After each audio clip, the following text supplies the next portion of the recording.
இயேசுவில் எனது அன்பிற்குரியவர்களே, உங்களுக்கு என்னுடைய இதயம் கனிந்த வாழ்த்துக்கள். வணக்கம். அன்பானவர்களே, இன்றைய நற்செய்தி யோவான் நற்செய்தி 20வது அதிகாரம் 11-18. மகதலா மரியா இயேசுவின் மீது கொண்டிருந்த அன்பை வெளிப்படுத்துகின்ற அற்புதமான ஒரு பகுதி. இயேசு உயிர்த்து விட்டார், அவர் இங்கே இல்லை என்ற உடனே மகதலா மரியா அழுது கொண்டே அங்கே நிற்கிறார். தோட்டக்காரனை போல இயேசு அங்கே அருகில் வருவதை கண்டு தோட்டக்காரனாக இருப்பார் என்று எண்ணி, இயேசுவை யார் எடுத்து விட்டார்கள், சொன்னால் நான் போய் எடுத்து சென்று விடுகிறேன் என்று மகதலா மரியா சொல்லுகிறார். அந்த நிகழ்ச்சி உடனே ஆண்டவர் இயேசு பெயர் சொல்லி அழைக்கிறார். மரியா. எஜமானின் குரல் மகளுக்கு தெரியும் அல்லவா?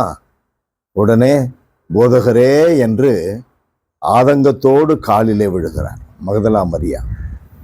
அன்பிற்குரியவர்களே, நம்முடைய குரல் ஆயனுக்கு தெரியும், ஆண்டவர் இயேசுவுக்கு தெரியும்.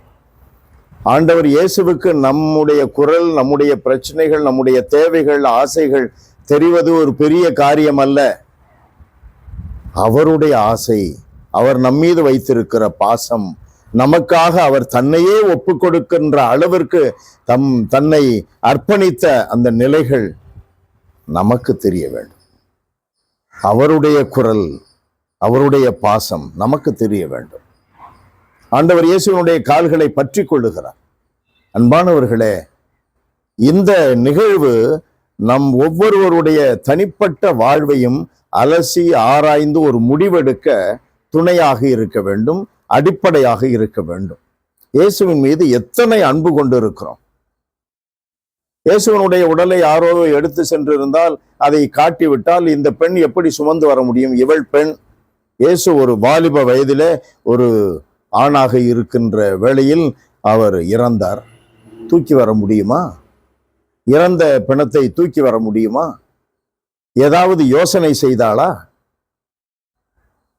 நாம் கடவுளுக்கென்று நம்மை கமிட் செய்து கொண்டால் யோசனை என்ன? எதுவும் நடக்கட்டும். நஷ்டம் இருக்கலாம், கஷ்டம் இருக்கலாம், தவறாக புரிந்து கொள்ளலாம், இழிவாக நம்மை பற்றி பேச நேரிடலாம். இயேசுதான் எனக்கு முக்கியம், என்னுடைய அன்பர் தான் எனக்கு முக்கியம், அவர்தான் எனக்கு தலைவர், அவர்தான் எனக்கு ஆதாரம், அவர் செல்லும் வழிதான் எனக்கு வழி, வாழ்வு, அவர் சொன்னதுதான் எனக்கு நேர்வரி சட்டம் என்ற வாஞ்சை, உறுதி நம்மிடம் இருக்க வேண்டும். அதுதான் உண்மையான பாசம். எல்லாம் வல்லவரே, எங்கள் தகப்பனே, உம்மை போற்றி புகழுகிறோம், வாழ்த்தி வணங்குகிறோம். வெறும் பகிர்வுக்காக அல்ல, மறைவுரைக்காக அல்ல, ஒரு சிந்தனைக்காக அல்ல. ஆண்டவரே, உண்மையிலேயே உம்முடைய திருமகனும் எங்கள் மீட்பெருமான இயேசுதான் எங்களுடைய வாழ்வும் உண்மையும் வழியும் என்பதை நாங்கள் அனுபவபூர்வமாக, உணர்வு பூர்வமாக எங்கள் வாழ்நாள் முழுவதும் கொண்டிருக்க வேண்டிய வரத்தை எங்களுக்கு தாரும். இயேசுவின் நாமத்தில் ஜெபிக்கிறோம் பிதாவே. ஆமென். ஆமென்.